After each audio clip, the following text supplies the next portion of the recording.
नमस्कार दोस्तों, electro viral podcast में आपका स्वागत है। आज हमारे पास एक लिसनर के भेजे हुए कुछ आर्टिकल्स और बिजली कंपनी के FAQ डॉक्यूमेंट्स का एक बंडल है।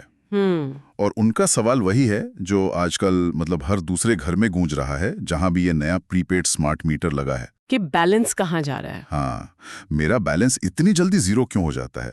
ऐसा लगता है जैसे क्या कहते हैं, मोबाइल का डेटा पैक खत्म हो रहा हो। बस ये बिजली है। तो आज हम इन्हीं डॉक्यूमेंट्स के आधार पर इसकी तह तक जाएंगे। बिल्कुल। तो चलिए इसको खोलकर समझते हैं। सबसे बड़ा और सीधा सवाल जो इन नोट्स में बार बार उठाया गया है, जब कोई 1000 रुपए का रिचार्ज करता है हाँ। तो उसे उम्मीद होती है कि भाई मोटे तौर पर 100 यूनिट्स मिलेंगे अगर रेट 10 रुपए प्रति यूनिट है, पर असल में खाते में आते हैं सिर्फ 70 या शायद 72 यूनिट्स। ये बाकी के लगभग 300 रुपए ये कहाँ गायब हो जाते हैं? और मजे की बात यह है कि ये कोई स्कैम नहीं है। स्कैम नहीं है? नहीं, बिल्कुल नहीं, बल्कि सिस्टम ही ऐसा बना है। इसकी जड़ है क्रेडिट कैलकुलेशन का तरीका, जो पोस्टपेड से बिल्कुल अलग है। अच्छा। पुराने मीटर में क्या था, हम पहले बिजली इस्तेमाल करते थे, फिर महीने के आखिर में उसका बिल आता था। हाँ, सही है। लेकिन प्रीपेड में कहानी उल्टी है। यहाँ कुछ कटौतियां रिचार्ज करते ही हो जाती हैं, इससे पहले कि आप एक बल्ब भी जलाएं। एक मिनट, 1000 रुपए के रिचार्ज में से एक हिस्सा तो बिजली खरीदने से पहले ही कट गया। एग्जैक्टली। ये तो बड़ी चालाकी से छुपाई गई बात लगती है। तो ये कौन कौन से शुल्क हैं जो हमें दिखाई नहीं देते? बिल्कुल, देखिए, इन्हें दो हिस्सों में बांट सकते हैं। पहले होते हैं इंस्टेंट डिडक्शन। इंस्टेंट डिडक्शन यानी तत्काल कटौती। जैसे आप 1000 रुपए का रिचार्ज करते हैं, सिस्टम सबसे पहले उसमें से फिक्स्ड चार्ज, मीटर का किराया और अगर कोई पुराना बकाया है तो वो काट लेता है। अच्छा, तो ये मीटर का किराया भी होता है और ये फिक्स्ड चार्ज ये क्या होता है? फिक्स्ड चार्ज वो रकम है जो बिजली कंपनी आपसे ग्रिड से जुड़े रहने के लिए लेती है, चाहे मैं बिजली इस्तेमाल करूं या ना करूं। हाँ, बिल्कुल। और इसके अलावा एक और कटौती है जो रोज होती है, जिसे हम डेली डिडक्शन कह सकते हैं। रोजाना कटौती? अगर मैं 2 हफ्ते के लिए घर पे ताला लगाकर छुट्टी पर चला जाऊं और एक भी यूनिट खर्च ना हो, तब भी मेरा बैलेंस धीरे धीरे कम होता रहेगा। बिल्कुल सही। वो मीटर का किराया और कुछ दूसरे छोटे मोटे चार्ज हर 24 घंटे में आपके बैलेंस से कटते रहते हैं। इसीलिए तो लोग छुट्टियों से लौट कर आते हैं और हैरान होते हैं कि भाई बिना बिजली इस्तेमाल किए भी 10-15 यूनिट का बैलेंस कहाँ चला गया। ओहो। ये सब बैकग्राउंड में होता रहता है। और एक और बड़ा खिलाड़ी है इसमें, स्लैब रीसेटिंग लॉजिक। हाँ, ये स्लैब वाला सिस्टम तो पुराने बिल में भी होता था कि शुरू के 100 यूनिट सस्ते, उसके बाद वाले महंगे। इसमें नया क्या है? नया है इसके काम करने का तरीका। पोस्टपेड में क्या था, पूरे महीने की खपत एक साथ जोड़ी जाती थी और फिर स्लैब के हिसाब से बिल बनता था। प्रीपेड में सिस्टम थोड़ा अलग हो सकता है। महीने की शुरुआत में जब आपका स्लैब रीसेट होता है तो आपको सस्ते यूनिट मिलते हैं, लेकिन जैसे जैसे आप इस्तेमाल बढ़ाते हैं आप महंगे स्लैब में चले जाते हैं और बैलेंस तेजी से गिरने लगता है। हाँ, और लोगों को महीने के आखिर में लगता है कि मीटर तेज हो गया है, जबकि असल में वो बस महंगे स्लैब वाली बिजली इस्तेमाल कर रहे होते हैं। तो ये सिर्फ गणित का खेल नहीं है, इसमें थोड़ा मनोविज्ञान भी शामिल है। हमें सिर्फ महसूस हो रहा है कि यूनिट जल्दी खत्म हो रहे हैं। आपने बिल्कुल सही पकड़ा। ये एक बहुत बड़ा मनोवैज्ञानिक पहलू है असल में। अच्छा। पोस्टपेड बिल महीने के आखिर में एक मुश्त रकम की तरह आता था। वो एक झटके में दर्द देता था, लेकिन रोज की खपत को छिपा देता था। आपको अंदाजा ही नहीं लगता था कि कल रात एसी चलाने से बिल पर कितना असर पड़ा। सही बात है। वो तो महीने के आखिर में ही पता चलता था, जब बिल देखकर एक झटका सा लगता था। बिल्कुल। लेकिन प्रीपेड मीटर बेहद पारदर्शी है, ट्रांसपेरेंट है। वो आपको रोज का हिसाब किताब आपकी आंखों के सामने दिखाता है। जब लोग मीटर की स्क्रीन पर हर दिन 10-15 यूनिट गिरते हुए देखते हैं तो उन्हें लगता है कि मीटर में गड़बड़ है या वो बहुत तेज चल रहा है, जबकि वो सिर्फ सच्चाई दिखा रहा है। हाँ, ये ठीक वैसा ही है जैसे क्रेडिट कार्ड से हजारों की शॉपिंग करना आसान लगता है, लेकिन पर्स से निकालकर कैश देने पर हर नोट का दर्द महसूस होता है। प्रीपेड मीटर आपको कैश का दर्द रोज महसूस कराता है। ये तो हुई शुल्कों और मनोविज्ञान की बात, लेकिन मैंने इन नोट्स में एक शब्द देखा जो थोड़ा डरावना भी है और दिलचस्प भी, लोड सिग्नेचर एनालिसिस। हाँ, लोड सिग्नेचर एनालिसिस। इसका मतलब क्या ये है कि मीटर हमारी जासूसी कर रहा है? क्या उसे पता है कि घर में फ्रिज चल रहा है या मोटर? जासूसी कहना शायद सही शब्द ना हो, लेकिन हाँ, उसे पता होता है।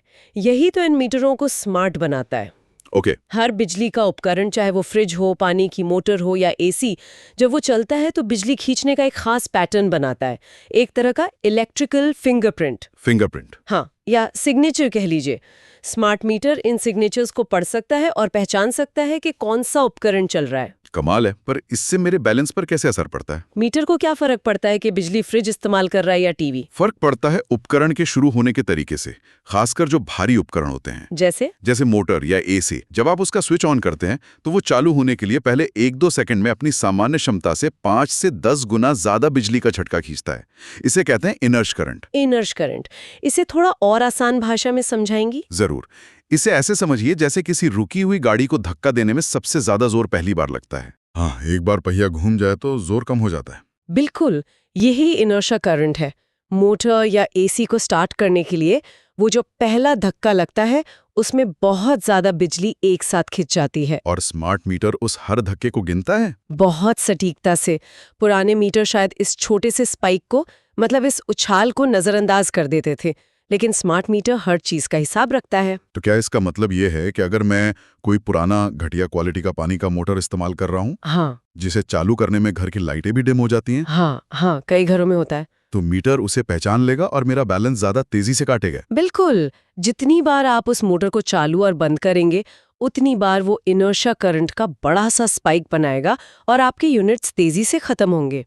यही नहीं, अगर घर की वायरिंग पुरानी या खराब है तो ये समस्या और भी बढ़ जाती है। अच्छा, तो अब समझ आया कि ये मामला कितना गहरा है। मीटर स्मार्ट है, सिस्टम कॉम्प्लेक्स है। तो अब सवाल ये है कि हम यानी आम यूजर्स इससे बचने के लिए क्या कर सकते हैं?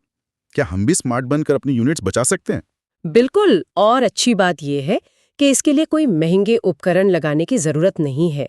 कुछ बहुत ही आसान और असरदार आदतें हैं। जैसे कि सबसे पहली और सबसे जरूरी है लोड शेड्यूलिंग। लोड शेड्यूलिंग मतलब घर के कामों का कोई टाइम टेबल बनाना? एक तरह से हाँ।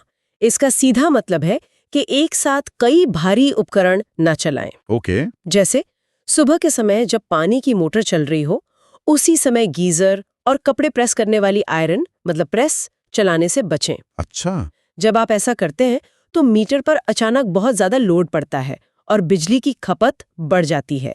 एक एक करके चलाएं। ठीक है, ये तो किया जा सकता है। और क्या? दूसरा तरीका है पीक आवर से बचना। Peak hour? हाँ, दिन में कुछ घंटे ऐसे होते हैं, आमतौर पर शाम 6 बजे से रात 10 बजे तक, जब ज्यादातर लोग ऑफिस से घर आकर लाइट, पंखा, एसी, टीवी सब चलाते हैं। मतलब जब बिजली की डिमांड सबसे ज्यादा होती है। बिल्कुल, और कई जगहों पर इस समय बिजली का रेट भी ज्यादा होता है। अगर आप इस पीक आवर में वॉशिंग मशीन या पानी की मोटर जैसे भारी उपकरण चलाएंगे तो आपका बैलेंस तेजी से गिरेगा। कोशिश करें कि ये काम दिन में या देर रात में करें। और उन हाई इनर्शिया करंट वाले उपकरणों का क्या, जिनकी आपने बात की, जैसे मोटर या एसी? ये बहुत अच्छा सवाल है। उनका मैनेजमेंट जरूरी है।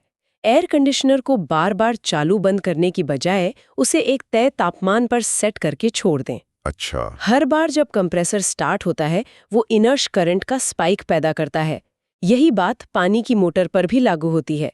इसके अलावा एक और चोर है जो हमारे घरों में छिपा बैठा है। एक और चोर? हाँ, फैंटम लोड। Phantom load? ये सुनने में तो किसी साइंस फिक्शन फिल्म जैसा लग रहा है।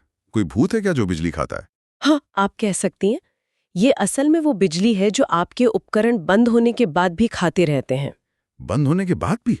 कैसे? जैसे आपका टीवी, जब आप उसे रिमोट से बंद करते हैं तो वो पूरी तरह बंद नहीं होता। उसकी वो छोटी सी लाल बत्ती जलती रहती है ना। हाँ, वो तो हमेशा जलती रहती है। और मोबाइल का चार्जर भी तो प्लग में लगा रह जाता है। बिल्कुल। टीवी का set top box, mobile charger, laptop का पावर एडेप्टर, माइक्रोवेव, ये सब स्टैंड बाय मोड में थोड़ी थोड़ी बिजली 24 घंटे खींचते रहते हैं। लेकिन वो तो बहुत कम होती होगी। एक उपकरण के लिए ये बहुत कम लगता है, लेकिन जब घर के 10-12 उपकरण मिलकर दिन रात ऐसा करते हैं तो महीने के आखिर में ये 8 से 10 यूनिट तक बर्बाद कर सकता है। 8 से 10 यूनिट? हाँ, और इसका सबसे आसान उपाय है कि इस्तेमाल के बाद इन्हें स्टैंड बाय पर छोड़ने की बजाय मेन स्विच से बंद कर दें। तो आज की चर्चा से ये साफ है कि प्रीपेड मीटर का बैलेंस जल्दी खत्म होना किसी एक कारण से नहीं है। ये गणित, मनोविज्ञान और टेक्नोलॉजी तीनों का मिला जुला नतीजा है। ₹1000 के रिचार्ज पर 72 यूनिट मिलने की पहेली भी सुलझ गई और ये भी समझ आया कि मीटर हमारी आदतों को कैसे देखता और समझता है। सही कहा। और ये भविष्य के लिए एक महत्वपूर्ण सवाल भी खड़ा करता है, जिसके बारे में सोचना चाहिए। क्या? आज हमारा मीटर ये बता सकता है कि हम कौन सा उपकरण इस्तेमाल कर रहे हैं। अगर भविष्य में ये तकनीक और एडवांस होती है, तो ऊर्जा कंपनियां हमारे उपयोग को मैनेज करने के लिए अगला कदम क्या उठाएंगी? मतलब? क्या हम भविष्य में ऐसी डायनामिक प्राइसिंग देख सकते हैं जो सिर्फ दिन के समय पर नहीं, बल्कि इस बात पर आधारित हो कि आप कौन सा उपकरण इस्तेमाल कर रहे हैं? मतलब एसी चलाने की कीमत पंखा चलाने से ज्यादा हो, चाहे आप उसे दिन के किसी भी समय चलाएं? बिल्कुल, ये सोचने वाली बात है। तो दोस्तों, ये था आज का एपिसोड इलेक्ट्रो वायरल पॉडकास्ट का। अगर आपको ये जानकारी पसंद आया हो तो चैनल को सब्सक्राइब कीजिए और वीडियो को शेयर करना ना भूलें। जुड़ते रहिए इलेक्ट्रो वायरल के साथ, क्योंकि यही मिलेगी आपको इलेक्ट्रिसिटी से जुड़ी सही और यूजफुल नॉलेज। फिर मिलते हैं अगले एपिसोड में, तब तक के लिए नमस्कार।